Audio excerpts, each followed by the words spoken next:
Minister Oriahuryo Korebezubu ebirukuza aha irrigation schemes na mnonge ya mubuko agizirenga President Museveni ariyo mubwire bwo kureba ngo irrigation schemes zona zatebo Omunkora mbicweka bihanga abo kugira ngo iziniza kuyamba Kwongyera habyo kurya. His Excellency the President of the Republic of Uganda has taken a deliberate move to prioritize addressing impacts of climate change. Particularly, he has put irrigation among the 3 top priorities in the next budgeting cycle. So, in the budget framework paper, he directed the responsible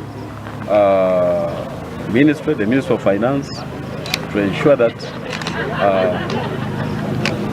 irrigation is one of the top 3 priorities of government in the budget for financial year 2025. Ogu ayongere yagira mu buku irrigation scheme eri yabuhango bwa acres kurenge 12 eyambera abahingi bamukoreba ngo bahingira hebyo kurya kandi bayongera na hantasi y'amakagabo. My findings are that the entire scheme sits on 2,000 hectares in total, and it has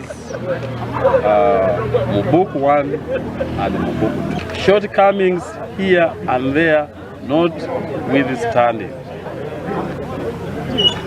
the scheme has generally boosted production of various enterprises, including maize, onions,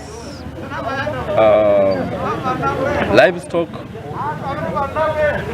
soybean, but mainly concentrating on multiplication of seed.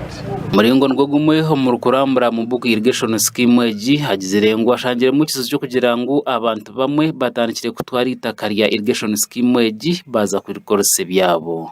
Is related to 1,010 hectares of land that were allocated to livestock units. It is supposed to be used by 13 groups, but we have found out that a handful of people, just 5 individuals, hijacked that huge chunk of land, and the general public is there as bystanders. Ori umuhezi wa RDC habwa district ya Kasese kandi urukujunanizwa habwa Busongora county zefanas mubingwa ayorekire ngo hashimiye kutaha enkora nungi iyo kutaho mu book irrigation scheme ku yaba kwasakora ukureba ngo no muntu waburijo yagiganyarwamo. We realize there is a problem in the general management of the scheme. General management of the scheme has a historical background to the level that people have formed themselves into a cocoon. They have formed themselves into a group of people who do not allow new faces to come in. And therefore these people have had the opportunity to share the land amongst themselves and not giving just to the local people to access Mubuku irrigation land.